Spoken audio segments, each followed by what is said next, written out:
ወይ ደግሞ ዝምድና ቆራጮና በወንጀል ሰበብ ላሳጠረው ካለ ማሳጠርም ይችላል። ሁሉን ማድረግ የሚችል አምላክ ስለሆነ እምናያቸው ምንሰማቸው የጦርነት ወሬዎች ግን አላህ ተጻፈልን እድሜ ላይ አንድ ቀን ሊያሳጥሩ አይችሉም። ከዚህ ሸሽተን ሰላም የሰፈነባት ሀገር እንሂድ ብለን ብንኖር አንድ ቀን መጨመር አይቻልም። ግን ለኛ ይመስለናል ጦርነት ሀገር ለቀን ሌላ ቦታ ስንሄድ እድሜያችን የሚጨምር ይመስለናል። የተጠራነው ወደ ሞት ቢሆንስ? ሐላባ ላይ ነበርኩኝ የ5 ቀን ኮርስ ስሰጥ አንድ ወንድሙ አግብቶ ቤቱ ራት ጠርቶን ነበር።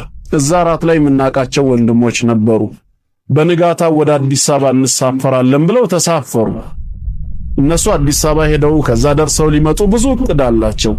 አዲስ አበባ ሊገቡ አላባ እንግዲህ 245 ኪሎ ሜትር ነው። 50 ኪሎ ሜትር ሲቀራቸው ሌመን ላይ አላህ የጻፈው ግን አጀል ደረሰ።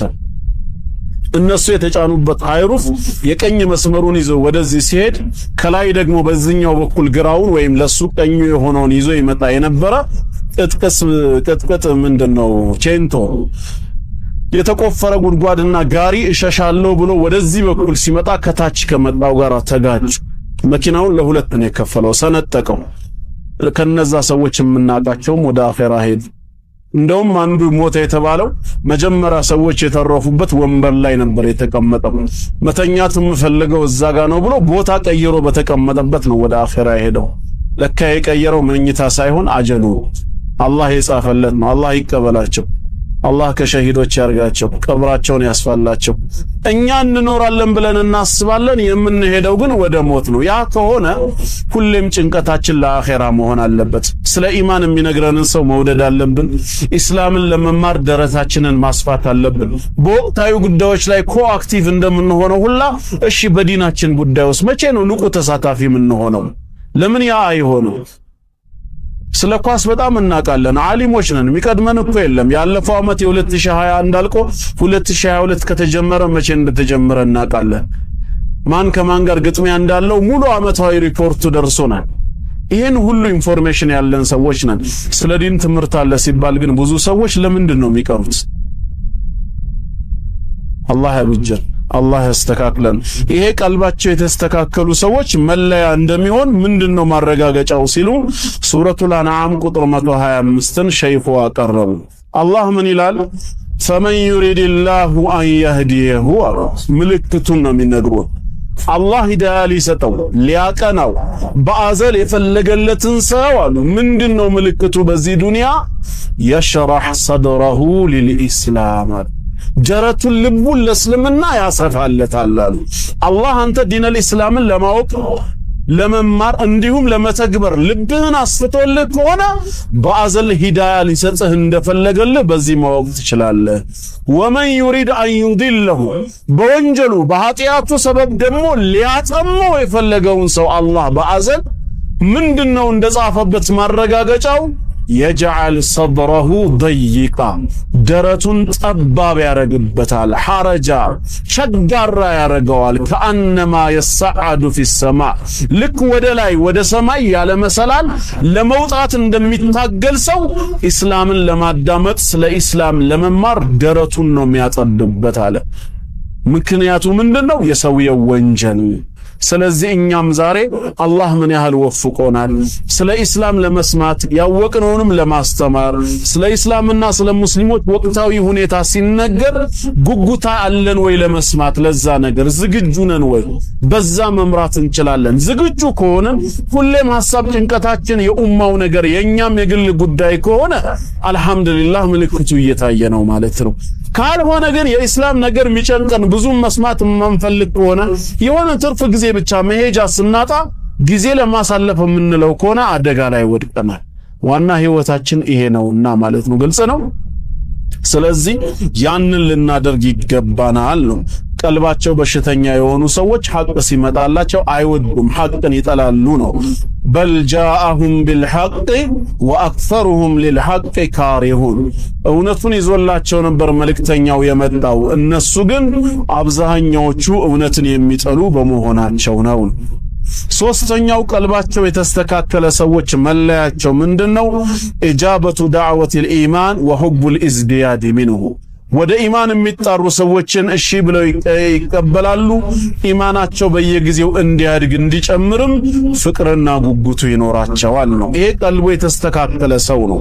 ለዚህም ማረጋገጫው ቀልባቸው የተስተካከሉ ሰዎች በሱረቱ አሊ ኢምራን ቁጥር 193 ላይ አላህ ስለነሱ ሲነግረን እንዲህ ይላሉ አለ ረበና ጌታችን አላህ ሆይ ኢነና ሰሚዕና ሙናዲየን እኛ አንድን ሰባኪ ወይም አንድን ተጣሪ ሰማነው ዩናዲ ሊልኢማን ወደ ኢማን ጎዳና ሲጣራ ምን በማለት አን አሚኑ ቢረቢኩም በጌታችሁ በአላህ እመኑ በማለት ሲጣራ ሰማነው እኛም ተቀበልነውና ፈአመና በዚህ ጌታ አመንን በማመናችንም ሰበብ ረበና ጌታችን አላህ ሆይ ፈግፊር ለና ዙኑበና ወንጀሎቻችንን ለኛ ማርልን ወከፍር ዐና ሰይአቲና ኃጢአቶቻችንን ከኛ ላይ አብስልን ወተወፈና መዐል አብራር ከደጋግ ባሪያዎችህም ጋራ ግደለን ውሰደን በማለት ይጠይቃሉ ይለምናሉ። እነማን? ቀልባቸው የተስተካከሉ ሰዎች ወደ ኢማን የሚጣራን ሰው ይፈልጋሉ፣ ባገኙበት ቦታ ያዳምጣሉ፣ ጥሪውን ተቀብለው ደግሞ ያንን ነገር በልቦናቸው ያኖራሉ ማለት ነው። ሙናፊቆች ከሆኑ ግን ያሾፋሉ፣ ከመስመር ይወጣሉ። ቀልባቸው የታመሙ ሰዎች አላህ ምን ይላል? ወኢዛ ማ ኡንዚለት ሱረቱን ይላል ከጌታ አላህ ዘንድ አንድ ሱራ በወረደ ጊዜ ፈሚንሁም መን የቁል ከመናፍቃን መካከል የሚላል አዩኩም ዛደትሁ ሃዚህ ኢማና እያሾፉ እያላገጡ አሁን የወረደው ሱራ እስቲ ከናንተ ውስጥ ማንኛው ነው ኢማኑ የጨመረለት ይላል። አላህ ምን አለ? ፈአመ الذين آمنوا فزادتهم ኢማና እነዛማ ያመኑ ሰዎች ኢማንን ጨመረላቸው። ወሁም يستبشرون መልካም የምስራችን የሚገላለጹ ሲሆኑ وأما الذين في قلوبهم مرض በልቦናቸው ግን በሽታ ላለባቸው ሰዎች ምንድነው የጨመረው? فزادتهم رجسا إلى رجسهم በርክሰታቸው ላይ እርክሰትን በኩፍራቸው ላይ ሌላ ኩፍር እንጂ አልጨመረላቸውም። ቁርአኑ የወረደው አንድ ነው፣ ስራው ግን ሁለት አይነት ነው። ለተቀበሉት ላመኑበት ኢማንን ሲጨምርላቸው፣ ላላገጡበትና ለካዱት ደግሞ ክህደትን ይጨምርባቸዋል ማለት ነው። ስለዚህ እኛ ቁርአን በሚነበብልን የቁርአን ትምህርት በሚሰጠን ጊዜ ውስጣችን የመቀበሉ ነገር ከየትኛው ግሩፕ ነው? ይሄንኑ ማየት አለብን ማለት ነው። ሌላው አራተኛው አሁንም ቀልቡ የተስተካከለው ሰው መለያው ምንድነው? አተዘኩር ማስታወስ፣ በረሳውና በተሳሳተው ነገር ላይ አለመዘውተር፣ አስታዋሽ ያገኘ ጊዜ ወደ ትክክለኛ ባህሪው መመለስ። ይሄ ቀልቡ የተስተካከለ ሰው መለያው ነው። ወልኢንሳኑ የንሳ ሰው በባህሪው ይረሳል። ወላኪን ሳሒቡል ቀልቢ ሰሊም ቀልቡ ሰላማዊ የሆነ ሰው ግን ምንድነው መለያው? ቢረሳም የተዘከር የረሳውን ነገር ወዲያው ያስታውሳል። ፈዩብሲር ይመለከታል። ወላ ያዕማ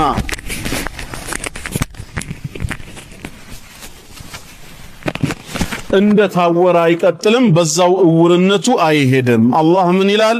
ኢነል ለዚነ ተቀው ይላል እነዚያ አላህን የሚፈሩ ተቀይ ባሮች ኢዛ መሰሁም ጣኢፉን ሚነ ሸይጣን ከሸይጣን የሆነ ጭፍራ ሲያገኛቸው ይላል መስመር ሲያስታቸው አላህን የሚያስቆጣ ነገር ሲሰሩ ምን ይሆናሉ? ተዘከሩ ይላል። አይሰሩም አላለም። ሰው ናቸው፣ ሊሰሩ ሊሳሳቱ ይችላሉ። ከሌላው ግን በምን ይለያሉ? ወዲያውኑ ነው የሚያስታውሱት። ፈኢዛሁም ሙብሲሩን ተመልካቾች ናቸው፣ በዛው በእውርነታቸው አይዘወትሩም ነው።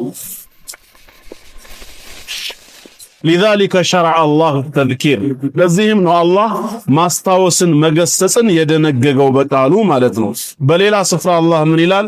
ወዘክር ፈኢነ ዚክራ ተንፈዑል ሙእሚኒን አስታውስ ያንተ ማስታወስ አማኞችን ይጠቅማቸዋልና። በሌላም ስፍራ ምን ይላል አላህ? ፈዘክር ኢን ነፈዐት ዚክራ አስታዋሽ ጠቃሚ በሆነበት ስፍራ ሁሉ አስታውስ ብሎ ጌታችን አላህ ደንግጓል። ለምን ሰደከሩ መን የኽሻ አላህን የሚፈራ የሆነ ሰው ባንተ ማስታወስ ይገሰጻል፣ ይመለሳል።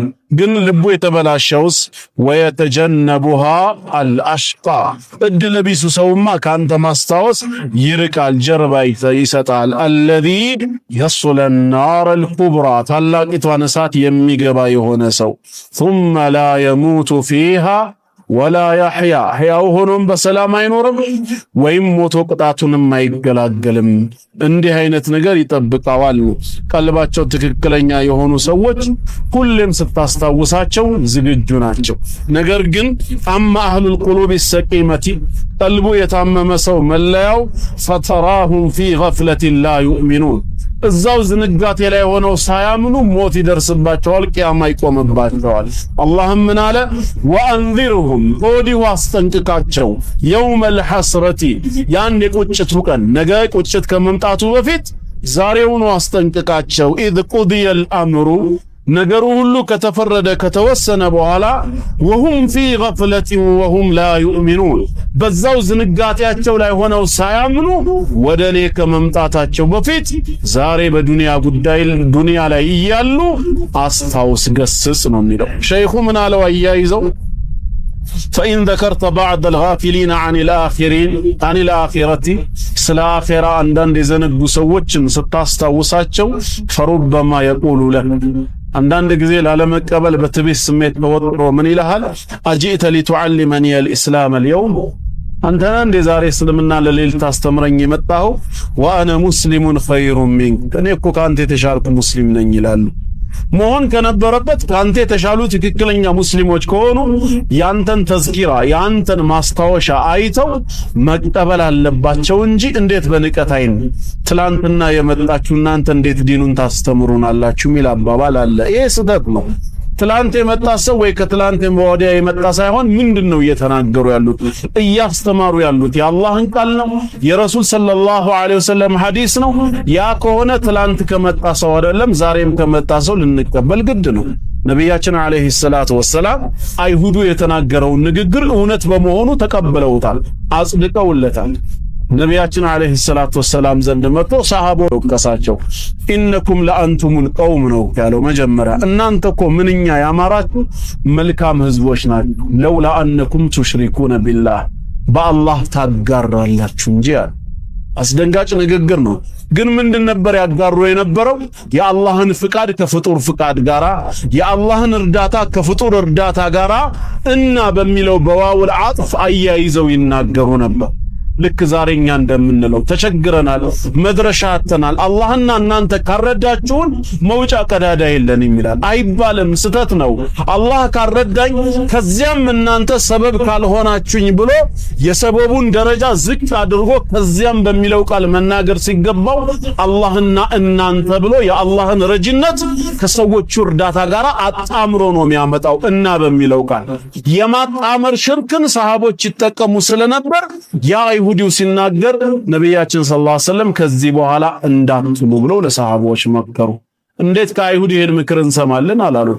ምን አገባህ አንተ ዞር በል አላሉ።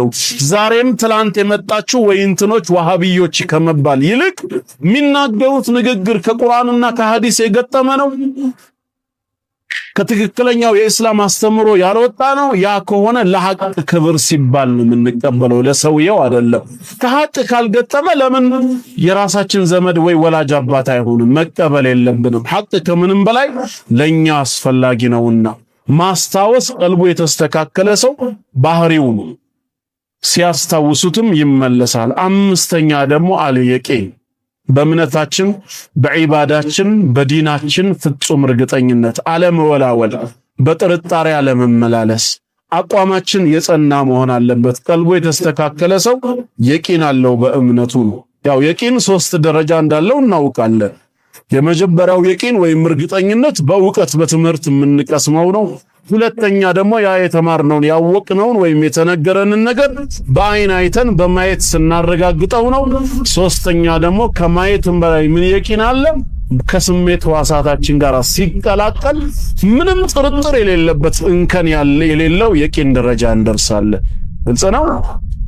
ኢማም ኢብኑል ቀይም ረሂመሁላህ በምሳሌ ስለገለጹት ነው። ይሄንን አንድ ወዳጅህ በፍጹም አይዋሽም ብለህ የምታምነው ሰው ቤቴ ማር አምጥቻለሁ የመቀሌ ነጭ ማር አለኝ ብሎ ቢነግርህ ያው ነጭ ማር ስለምወድ ነው እኔ ታምነዋለህ። አይዋሽም ብለህ ያን ሰው ካመንከው እከሌ ቤት ነጭ ማር አለ ብለህ መናገር ትችላለህ። እርግጠኛ ነህ፣ ለምን ከሱ ሰምተሃልና። እና ከፈለክ ብሎ ቤቱ ይወስድህና በቅርብ ደግሞ አስጠግቶ ሲያሳይህስ ወደ ምን የቂን ተሸጋገረ? ወደ አይነል የቂን ተሸጋገረ። ግን አንዳንድ ጊዜ የምታየው ነገር ራሱ ሊያጠራጥር የሚችልበት አጋጣሚ አለ። ሙዝ ቢሆንስ ወይ ስኳር ተቀላቅሎ ሌላ ጣትህን ትገትና ወደሱ ሰንዝረ ትቀምሰዋለህ። ስሜቱ ከውስጥህ ጋር ሲዋሃድ አሁን ሐቀል የቂን ሆኗል ማለት። ከዚህ በኋላ የቂን የለም። ከላ ለው ተዕለሙነ ዒልመል የቂን ለተረውነል ጀሂም ሱመ ለተረውነሃ አይነል የቂን በማለት ሁለቱን የቂኖች እዚህ ነግሮናል። ከላ ኢነሁ ለሐቁል የቂን በሚለው በሌላ ስፍራ ደግሞ ሐቀል የቂንን ነግሮናል። ከዛ ምን አሉ ሸይኹ አያይዘው ፈዒልሙና ቢልጀነቲ ወናር ዒልሙል የቂን አሉ። አኺራ የሚባለው ዓለም አለ፣ ጀነት የአማኞች ዓለም አለ፣ ጀሃነም የካህዲያን ዓለም አለ የሚለው እምነታችን ዕውቀታችን ዒልሙል የቂን ነው። ዛሬ አላህና መልእክተኛው ስለነገሩን እርግጠኞች ሆነናል። ነገ የውሙል ቂያማ ደግሞ በአርዱል መሕሸር ላይ ሆነን ወኡዝሊፈቲል ጀነቱ ሊልሙተቂን ተብሎ ጀሃነም ደግሞ ለአመፀኞች ቀርባ በሚያዩዋት ሰዓት አይነል የቂን ይሆናል አሉ። ከዛስ የጀነት ሰዎች ከጌታቸው ውሳኔ በኋላ ጀነት ውስጥ ገብተው ከጸጋዋ መቋደስ መብላት መጠጣት ሲጀምሩ የጀሃነም ሰዎች ወደ ቅጣቱ ተወርውረው ቅጣቱን ሲቀምሱ ሐቀል የቂን ይሆናል አሉ። የመጨረሻው የየቂን ደረጃ ነው። ስለዚህ ዛሬኛ በያዝነው እስልምናችን በያዝነው የዒባዳ መንገድ የቂን ሊኖረን ይገባል። የቂን ከሌለን ቀልባችን በሽተኛ ሆኗል ማለት ነው። አላህ የሙተቂኖችን ባህሪ ሲገልጽ ወቢልአኺረቲ ሁም ዩቂኑን ያለው የሚያረጋግጡ ነው። በሌላም ስፍራ ኢነ ፊ ሰማዋቲ ወልአርድ ለአያትን ሊልሙእሚኒን ወፊ ኸልቂኩም ወማ የቡሱ ሚን ዳበትን አያቱን ሊቀውሚ ዩቂኑን ለሚያረጋግጡ ህዝቦች ነው ምልክትነቱ ነው የሚለው ጠቃሚነቱ። በእምነት የቂን ማለት እርግጠኛ ሆኖ መገኘት በራሱ ቀልቡ መስተካከል ሌላው መለያ ነው። ሙናፊቆች ከሆኑ ግን በልሁም ፊ ሸቂ የልዓቡን በዛው ጥርጣሬያቸው ውስጥ የሚዋልሉ ናቸው ነው። ወላ ያዕሪፉል የቂነ ኢላ ከማ ቃለ ተዓላ እንዲህ አይነት ተጠራጣሪዎች የቂንን አያውቁም አላህ እንደነገረን የውሙል ቂያማ ቢሆን እንጂ። ምን አለ የውሙል ቂያማ ወለው ተራ ኢዚል ሙጅሪሙን ከሃዲያንን አመፀኞችን ብታያቸው ኖሮ ይላል አላህ ናኪሱ ሩኡሲሂም ራሶቻቸውን ያቀረቀሩ ሆነው ዒንደ ረቢሂም በጌታቸው ዘንድ በኃጢአታቸው ምክንያት በእፍረት ራሶቻቸውን ያቀረቀሩ ሆነው ምን ይሉ ነበር አለ የዛኔ ረበና ጌታችን አላህ ሆይ አብሰርና ዛሬ ሁሉን ነገር አይተናል፣ ወሰሚዕና የተባለውን ሁሉ ሰምተናል፣ ስለዚህ ፈርጅዕና አንዴ ወደ ዱንያ እድል ስጠንና መልሰን ናዕመል ሳሊሃ መልካም ስራ ሰርተን እንመለስ። ለምን ኢና ሙቂኑን አሁን እርግጠኛ ሆነናል ግን የማይጠቅምበት ቀን ነው። ስለዚህ ዛሬ በእምነታችን የቂን ይኖረን። የቂን ከሌለን ሸክ ካለብን ወደ ኩፍር ነው የምንገባው። እስልምና በፐርሰንት ተቀባይነት የለውም። 100% በእምነታችን እርግጠኛ መሆን አለብን። 100% አላህን እንደምንገናኘው በአኼራ እርግጠኛ መሆን አለብን። ይሄ አኼራ የሚባለው ዓለም እውነት ግን ሊኖር ይችላል የሚል ጥርጣሬ ካለብን አላመንም ማለት ነው። ወይም አንዳንዶች እንደሚሉ ጽድቅና ኩነኔ ቢኖርም ባይኖርም ከክፋት ደግነት ሳይሻል አይቀርም ይላሉ። ምናልባት እንደው አኼራ የሚባለው ዓለም ካለ ዛሬ የሰራነው ደግነት ይጠቅመናል ለማለት ነው። አይጠቅምም። አህመድ ዲዳት ረሂመሁላህ ይህ ጥያቄ ቀረበላቸው ይባላል። ምንድነው? እሱም ከአንድ ኤቲስት ነው። አህመድ ዲዳት ብሎ ጠየቃቸው፣ እንደው ይሄ እናንተ በአኼራ የምትሉት ነገር በሳይንሱ ዓለም ከፍተኛ ጥናት ተደርጎበት ምርምር ተካሂዶበት እንበልና አለ በምሳሌ ድንገት የምርምሩ ውጤት ከሞት በኋላ የሚነሳ አካል የለም የሚል ቢሆን ኖሮ ምን ይሰማዎታል አላቸው። ልክ እስከ ዛሬ የለፉለት ጌታ ሻህዋውትን የገደቡት ነገር እንደው አይቆጮትም ለማለት ነው። ምን ይሰማዎታል ውሸት ሆኖ ቢገኝ ሲላቸው በራሱ መንሃጅ ነው የመለሱለት። አሁን አንተ እንዳልከው ምርምር ተካሂዶበት ሳይንቲስቶች ከፍተኛ ጥናት አድርገውበት አኺራ የተባለው ነገር መኖሩ ቢረጋገጥ አንተ ከሚደርስብህ ከስትረስ የበለጠ አይደርስብኝም። አንተስ ምን ይሰማሃል? እኔስ እንዳልከው በቃ ሞቼ ቀረው አልተቀሰቀስኩም አኺራ የለም ቢባል በምርምሩ ሂደት ግን መኖሩ ቢረጋገጥስ አንተ የምትከስረው ጀሃነም እሳት በመግባት ነው። አንተ ከደረሰብህ ክስረት አይደርስም። የማን ይሻላል እኮ እያሉት ነው በዛው ሎጂክ። ስለዚህኛ አኺራ ለመምጣቱ ምንም ጥርጥር የለንም፣ ደሊልም አያስፈልገውም። ውስጣችን ስለተቀበረ ብቻ አላህ በሰው ልቦና ውስጥ ዘላለማዊነትን ተክሏል። የውመ ሚነል አያም እንሞታለን ነው እንጂ የምንለው ዛሬ እኔ እሞታለሁ የሚል ሰው አለ እንዴ? ቀብሩን የሚያዘጋጃለ ዛሬ ሟች ነኝ ብለው ሀታ ሌላው ይቅርና ሚሊዮኖችን በአጠገቡ እያየ በሞት የቀጠፈው የኢቦላ ወረርሽኝ በሽታ አይኑ እያየ ሚሊዮኖችን እዛው በደቂቃው ሲገል አይቶ 1 ሚሊዮን አንደኛው እሱ ሆኖ ቢያዝስ መድኃኒት እዛ ጋር አለ ከተባለ ይሄዳል አይሄድም? ሚሊዮኖች የሞቱበት እኔ ድናለሁ እንዴ ባይሆን ቀብር ገብቼ ልጠብቀው ሚላለ ላላላ ምናልባት ድን ይሆናል። ሁሌም እኖራለሁ ውስጣችን ነው ያለው። ስታነጋ አመሻለሁ ነው፣ ስታመሽ ደግሞ አነጋለሁ ነው። አንድ ቀን ሟች ነን ኢንጀነራል ተቀብለነዋል። በነፍስ ወከፍ ግን ዛሬ ነው መሞተው የሚል ሰው የለም። ሁሌም እኖራለሁ። ለምንድን ነው አላህ ይሄን የመኖር ምኞት የተከለው ነው አሁን ጥያቄው። መጀመሪያም አላህ የህያዋን አምላክ ነው የሙታን አምላክ አይደለም። በውስጣችን የተከለው ተሕቂቅ ሊያረግልን ነው። ያ ግን መቼ ነው? የውሙል ቂያማ ነው። እውነት ነው። ሁሌም መኖራችን አይቀርም። ዘላለማዊነት ውስጣችን አለ። ያ ዘላለማዊነት ግን በአኺራ ነው፣ ወይ በጀነት ነው ካልሆነ በጀሃነም ነው። አላህ ይጠብቀን። ያንን አሳምረን እንድንሄድ ዛሬ በእምነታችን የቂን ሊኖረን ይገባል።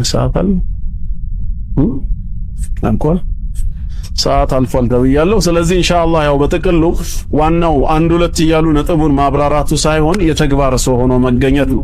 ሸይኹ ኪታቡን አዘጋጅተዋል፣ ምክሩን ሰጥተው በእኛ ላይ ሁጃ አቀርበዋል። እኛ አንብበን ሰምተን ሁጃው ቆሞብናል። ከኛ የሚጠበቀው ከዚህ በኋላ ልባችንን ለመቀየር መዘጋጀት ነው። መንግስት ለምሳሌ ብልጽግና ፓርቲ ምርጫውን አሸንፊያለሁ አለ። ከዛ ስንለው አሸንፊያለሁ ብሎ ቁጭ አላለም። ቀጣይ 5 ዓመት መርሃ ግብር ነው የነደፈው። ከ2014 እስከ 2018 ቀጣይ ምርጫ እስኪመጣ ባሉት 5 ዓመታት ውስጥ ምን መስራት አለብኝ እቅድ ፕሮግራም አውጥቷል። እንደ ፖለቲካ ፓርቲ ትምህርት ቤቶች ለ2014 ምዝገባ ጨርሰን አዘጋጅተናል ብለው የ2014 ትምህርቱን አዘጋጅተው አሰናድተዋል። እኛስ ለአኺራስ ምንድነው ያዘጋጀነው? ፕሮግራም ማውጣት የለብንም? የፕሮግራም ሰው አይደለንም ሙስሊሞች? መንግስት የ5 ዓመት የ10 ዓመት የ20 ዓመት እያለ ይነድፋል ምን መስራት እንዳለበት። እኔ ደግሞ ሞት መቼ እንደሚመጣ አላውቅም። የአኺራ ሰው ነኝ። ለአኺራዬ ምን ማድረግ አለብኝ? በ2013 ያለው ማንነቴ በዛው 2014 ላይ መቀጠል አለበት። በ2014 ልዩ ሰው መሆን የለብኝም እንዴ? እቅድ ማውጣት አለብን። እንቀየር ማለት ያ ነው። ፕሮቴስታንቱ ይመጣና ያልሰበከበት ከተማ ላይ ይመጣና ፌስቡክ ላይ አላያችሁ? ዓለም ባንክን ለኢየሱስ አሉ። አሁን ቤተልን ለኢየሱስ እንስጥ፣ ቀጣይ 2014 ከኢየሱስ ጋር ብሩህ ነው ይላሉ። እሺ እኛስ ከአላህ ጋር መቼ ነው? በ2013 ያለው የኡማ ውድቀት ማብቂያ ይሆናል። በ2014 አላህን ይዘን ለዲናችን ከፍታ ምንሰራበት፣ በግል ህይወታችን ምንቀየርበት፣ ኡማውን አንድ ምናረግበት ዘመን ነው ብለን እኛስ መቼ ነው ፕሮግራም የምናወጣው? እነሱ ተሳካላቸውም አልተሳካላቸውም ፕሮፓጋንዳው ራሱ አንድ ስኬት ነው ብሎ ስለሚያምኑ